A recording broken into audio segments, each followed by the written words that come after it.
ಆತ್ಮೀಯ H16 news ಅರ್ಥಾತ್ ಶ್ರೀ ಸೀತಾರಾಮ್ಗೆ ಸ್ವಾಗತ. ನಾನು ನಿಮ್ಮವ MI ಅಥವಾ ಮಲ್ಲಪ್ಪ ಜೋತಾವರ. ಯಾವ ಘಟನೆ ಬೆಳಗಾವಿಯಲ್ಲಿ ಆಗಬಾರದು ನಾವೆಲ್ಲ ಬಯಸ್ತಾ ಇದ್ವಿ ಕನ್ನಡಿಗರು, ಅದು ಇವತ್ತು ನಡೆದೇ ಹೋಗಿಬಿಡ್ತು. ಎಷ್ಟೇ ಸ್ಟ್ರಿಕ್ಟಾಗಿ ವಾರ್ನಿಂಗ್ ಇದ್ದರು, ಪೊಲೀಸ್ ವಸತಿ ಇಲ್ಲ, ಒಳಗೆ ಬರಗೊಳ್ಳೋದಿಲ್ಲ, ಮೆರವಣಿಗೆ ಆಸ್ಪತ್ರೆ ಕೊಡೋದಿಲ್ಲ, ಏನು ಕೊಟ್ಟಿಲ್ಲ, ಅವಕಾಶ ಕೊಟ್ಟಿಲ್ಲ ಅಂತ ಹೇಳಿದರು. ಪೊಲೀಸ್ ಪ್ರೊಟೆಕ್ಷನ್ದಲ್ಲಿನ ಇವತ್ತು ವಿರೋಧ ವ್ಯಕ್ತಪಡಿಸಿದ್ದು.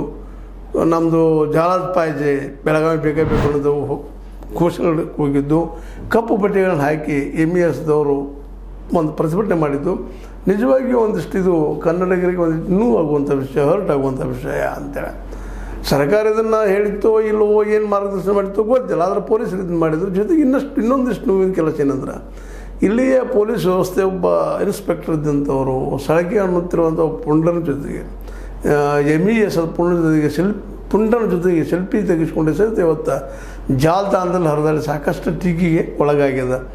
ಸರ್ಕಾರ ಒಂದಿಷ್ಟೇನೋ ಸಸ್ಪೆಂಡ್ ಮಾಡ್ಬೋದು, ಮತ್ತೇನೋ ಮಾಡ್ಬೋದು. ಬಟ್ ಈ ಘಟನೆಯಿಂದ ಅಲ್ಲಿ ಲೋಕಲ್ ಜನರಿಗೆ ಆಗಿರ್ಬೋದು, ಅದು ಬೆಳಗಾವಿನ ಪ್ರೀತಿಸುವ ಕನ್ನಡಿಗರೇ ಆಗಿರ್ಬೋದು, ನೋವಿನ ವಿಷಯ ಇದು ಆಗ್ಯದ. ಇದು ಆಗಬಾರ್ದಾಗಿತ್ತು ಅಂತೇಳಿ. ಯಾವುದು ಆಗಬಾರ್ದಪ್ಪ, ಇದು ಕಪ್ಪು ಪಟ್ಟಿ ಪ್ರದರ್ಶನ ಬರುತ್ತೆ, ನಾವು ರಿಸ್ಟ್ರಿಕ್ಷನ್ ಹಾಕಿ ಅವ್ರಿಗೆ ಅವಕಾಶ ಕೊಡಬೇಡ್ರಿ ಅಂತ ಇದ್ದೀವೋ, ಕೊನೆಗೂ ಅವರು ಇದ್ದಂತ ಏನು ಮಾಡಪ್ಪ ಅಂದ್ರೆ ತಮ್ಮ ಕಪ್ಪು ಪಟ್ಟಿನ ಹಾಕಿ ಕಪ್ಪು ಪಟ್ಟಿನ ಕಟ್ಟಿಕೊಂಡು ವಿರೋಧ ವ್ಯಕ್ತಪಡಿಸಿ ಕನ್ನಡದ ವಿರೋಧಿ ಮಾತುಗಳನ್ನು ಮಾತಾಡಿದ ಸಹಜವಾಗಿ ಕನ್ನಡಿಗರಿಗೆ ನೋವಾಗುವಂಥ ವಿಷಯ. MES ಅವರು ಇವತ್ತು ವಿಚಾರ ಮಾಡಬೇಕಾಗಿದೆ. ಈಗೆಲ್ಲ ಮಾಡಿದ್ರೆ ಅವರು ಜನಮಾನವನ್ನು ಗೆಲ್ಲಬಹುದಾ ಅಂತೇಳಿ ಇರ್ಬೋದು. ಮಹಾರಾಷ್ಟ್ರದಲ್ಲಿ ಅವ್ರ ಬಗ್ಗೆ ಒಳ್ಳೆಯ ಭಾವನೆಗಳು ಬರ್ಬೋದು. ನಾವು ಲೋಕಲ್ ಇವತ್ತು ಮರಾಠಿಗರು ಸಹಜವಾಗಿ ಕನ್ನಡ ಜೊತೆಗೆ ಹೊಂದಾಣಿಕೆ ಮಾಡ್ಕೊಂಡು ಹೋಗೋದಕ್ಕೆ ಇವತ್ತು MES ಒಂದೂ ಬರ್ತಾ ಇಲ್ಲ.